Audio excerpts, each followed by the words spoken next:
একটা সময় ছিল যখন বাংলাদেশের প্রায় প্রতিটি পরিবারে অত্যন্ত একটি সিম্ফনি ফোন দেখা যেত। প্রথম স্মার্টফোন কিনতে চাইলে সবাই একটাই নাম বলতো সিম্ফনি। কিন্তু আজ যদি আপনি বাজারে যান তাহলে শাওমি, ভিভো, ওপো, স্যামসাং কিংবা রিয়েলমি এর ভিড়ের মধ্যে সিম্ফনিকে খুঁজে পাওয়াই কঠিন।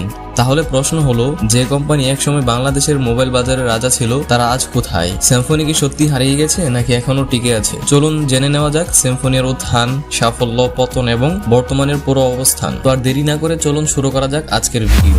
সিম্ফনির শুরুটা যেভাবে ছিল, 2008 সালের বাংলাদেশের মোবাইল ফোনের বাজার আজকের মতো ছিল না। তখন নোকিয়া এর ফিচার ফোন ছিল সবচেয়ে জনপ্রিয়। স্মার্টফোন ছিল খুবই দামি এবং সাধারণ মানুষের নাগালের বাইরে। ঠিক সেই সময় বাজারে আসে সিম্ফনি। তাদের লক্ষ্য ছিল খুবই সহজ, কম দামে এমন ফোন তৈরি করা যা সাধারণ মানুষও কিনতে পারে। আর এই একটি সিদ্ধান্তই বদলে দেয় বাংলাদেশের মোবাইল বাজার। সিম্ফনি কিভাবে এত দ্রুততম সময়ে জনপ্রিয়তা অর্জন করলো, এখন আসুন জেনে নেই। সিম্ফনি খুব দ্রুত বুঝে ফেলেছিল বাংলাদেশের মানুষের সবচেয়ে বড় চাহিদা কি। মানুষ কম দামে ভালো ফোন চাই, এটাই ছিল বাংলাদেশের মানুষের মূল চাহিদা। তাই তারা এমন সব স্মার্টফোন বাজারে আনতে শুরু করলো যেগুলো দাম ছিল অনেক কম, কিন্তু সেই সময়ের জন্য যথেষ্ট ভালো ফিচার ছিল। ফলে যারা প্রথমবার স্মার্টফোন কিনেছিলেন তাদের বড় একটি অংশ সিম্ফনিকে বেছে নিয়েছিলেন। মাত্র কয়েক বছরের মধ্যেই সিম্ফনি দেশের অন্যতম জনপ্রিয় মোবাইল ব্র্যান্ডে পরিণত হয়। অনেকের কাছেই ইন্টারনেট, ফেসবুক কিংবা ইউটিউব অথবা অ্যান্ড্রয়েডের প্রথম অভিজ্ঞতা এসেছিল সিম্ফনির ফোন থেকেই। এক অর্থে বলা যায় বাংলাদেশের ডিজিটাল যাত্রায় সিম্ফনি গুরুত্বপূর্ণ ভূমিকা পালন করেছে। এখন আসুন জেনে নেই সাফল্যের পিছনে সিম্ফনির আসল কারণগুলো। শুধু কম দাম হলেই কোনো কোম্পানি এত বড় হয়ে যেতে পারে না। সিম্ফনির সাফল্যের পেছনে ছিল আরো বড় একটি কারণ বা কয়েকটি কারণ। প্রথমত, তাদের ছিল সারা দেশে বিশাল ডিস্ট্রিবিউশন নেটওয়ার্ক, যা বাংলাদেশের শহর থেকে শুরু করে গ্রাম পর্যন্ত প্রায় 17,000-এরও বেশি আউটলেটে সিম্ফনির ফোন পাওয়া যেত। দ্বিতীয়ত হচ্ছে তারা আফটার সেল সার্ভিসের দিকেও যথেষ্ট গুরুত্ব দিয়েছিল। ফোনে কোনো সমস্যা হলে সহজে সার্ভিস সেন্টারে নিয়ে যাওয়া যেত। এতে সাধারণ মানুষের মধ্যে ব্র্যান্ডটির প্রতি আরো অনেক বেশি বিশ্বাস তৈরি হয়। আর 2018 সালে বাংলাদেশে সিম্ফনি নিজেই নিজস্ব ম্যানুফ্যাকচারিং প্ল্যান্ট চালু করে। এটি ছিল তাদের জন্য একটি বড় মাইল ফলক।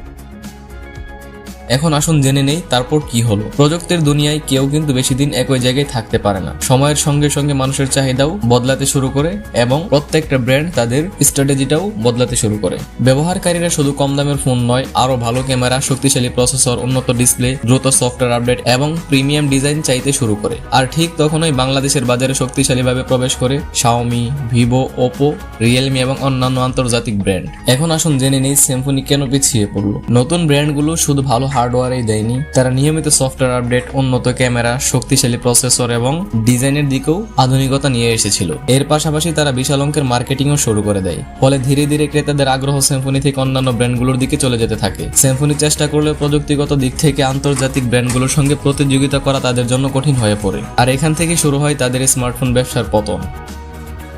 এখন প্রশ্ন হচ্ছে, সিম্ফনি কি সত্যি বাজার থেকে হারিয়ে গিয়েছে নাকি এখনো আছে? এর উত্তর হলো না, এখনো হারায় নেই। কারণ হচ্ছে স্মার্টফোন বাজার আগের মতো শক্ত অবস্থানে না থাকলেও ফিচার ফোনের বাজারে সিম্ফনি এখন অন্যতম বড় ব্র্যান্ড। বিশেষ করে গ্রাম অঞ্চলে এবং সাধারণ ব্যবহারকারীদের মধ্যে এখনো সিম্ফনির ফিচার ফোনের চাহিদা কিন্তু অনেক বেশি রয়েছে। তাদের শক্তিশালী ডিস্ট্রিবিউশন নেটওয়ার্ক এখনো কার্যকর রয়েছে। এই কারণে বাংলাদেশের হ্যান্ডসেট বাজারে সিম্ফনি এখনো গুরুত্বপূর্ণ একটি নাম।